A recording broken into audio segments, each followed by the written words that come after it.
sur la trajectoire de l'arme, et, pour impressionnant qu'ait été le lancer, il s'en fallait de 30 bons mètres qu'il atteigne les gradins où elle était installée.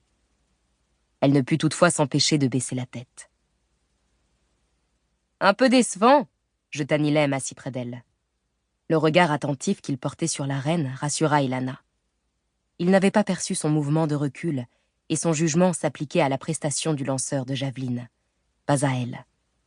Un peu décevant. Un sourire ironique étira les lèvres de la jeune fille. « Tu pourrais faire mieux ?» s'enquit-elle d'une voix détachée. Nilem haussa les épaules. « La ligne de qualification est à 80 mètres. Pas très difficile de la franchir quand on est bâti comme un de ces types. En revanche, leurs muscles ne leur serviront à rien lors du lancer de précision. » Elana retint de justesse une réplique moqueuse.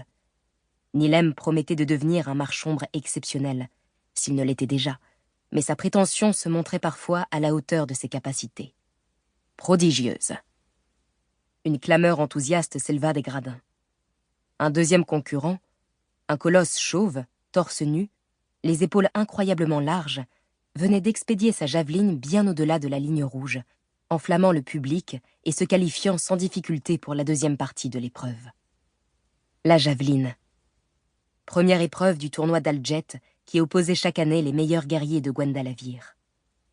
Constituée de 10 épreuves se disputant chacune avec une arme différente, 5 consacrées au lancer, 5 au combat, le tournoi voyait les plus grands spécialistes de l'Empire s'affronter pour remporter l'épreuve où ils étaient experts. Les Alaviriens faisaient le trajet par milliers jusqu'à la capitale, et pendant les 5 jours que durait la compétition, Al-Jet palpitait au rythme des joutes et vibrait sous les acclamations des spectateurs. Nilem avait pourtant mis près d'1 semaine à convaincre Elana de l'accompagner. En effet, s'il bouillait d'envie d'assister au tournoi, elle appréhendait de passer ses journées assise sur des gradins devant des épreuves qu'elle jugeait soporifiques. « Le spectacle promet d'être génial », avait-il argumenté. L'an dernier, un guerrier Tulle a remporté 3 épreuves, dont celle du combat à main nue. Ce coup-ci, il s'est inscrit à 5 épreuves. Tu te rends compte ? 5 épreuves ! Trop de bruit, trop de monde, avait-elle rétorqué en haussant les épaules pour montrer le peu de cas qu'elle faisait du guerrier Tulle et de ses ambitions. Elle avait toutefois fini par céder, non parce que les exploits des participants l'attiraient, mais parce que Gilano, son maître, lui avait annoncé leur départ imminent.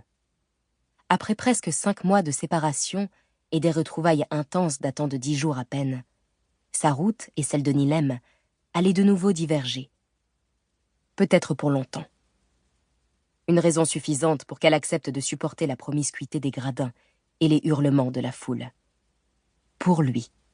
Pour eux. « Regarde !» s'écria Nilem en lui saisissant le bras. « C'est lui. C'est le guerrier Tulle dont je t'ai parlé. » Un homme aux longs cheveux roux nattés dans le dos, jeune, la démarche assurée, venait de pénétrer dans l'arène.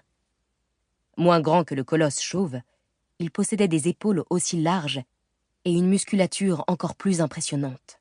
« Urge Ingan !» annonça le maître de cérémonie. Sa voix, amplifiée par l'art des dessinateurs afin de retentir dans la totalité des gradins, fut balayée par la clameur du public. Curieuse, Elana tourna le regard vers la tribune officielle, décorée avec faste, de l'autre côté de l'arène. L'empereur Silafian, si la minuscule silhouette qu'elle apercevait était bien la sienne, applaudissait lui aussi avec enthousiasme. Flatté par cet accueil, hommage incontestable à sa valeur et à ses exploits, le Tulle bomba le torse et se dirigea à grands pas vers l'aire de lancer. Elana plissa les yeux pour discerner son visage. Urge Ingan. Elle avait côtoyé des guerriers Tulle quelques années plus tôt.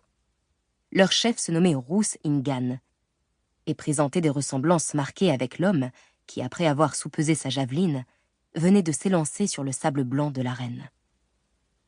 Ingan était-il un nom courant chez les Tulle, ou Urge et Roos appartenaient-ils à la même famille? Des frères, peut-être? Au terme d'une brève course, explosion de puissance plus que classique prise d'élan, le Tulle libéra sa javeline. Elana comprit aussitôt que la qualification lui était acquise. Le lancer était parfait. À la fin d'une interminable trajectoire, Pour continuer à écouter ce livre audio gratuitement, cliquez sur le lien dans la description et vous pourrez l'écouter en entier sans frais grâce à l'essai de 30 jours d'Audible.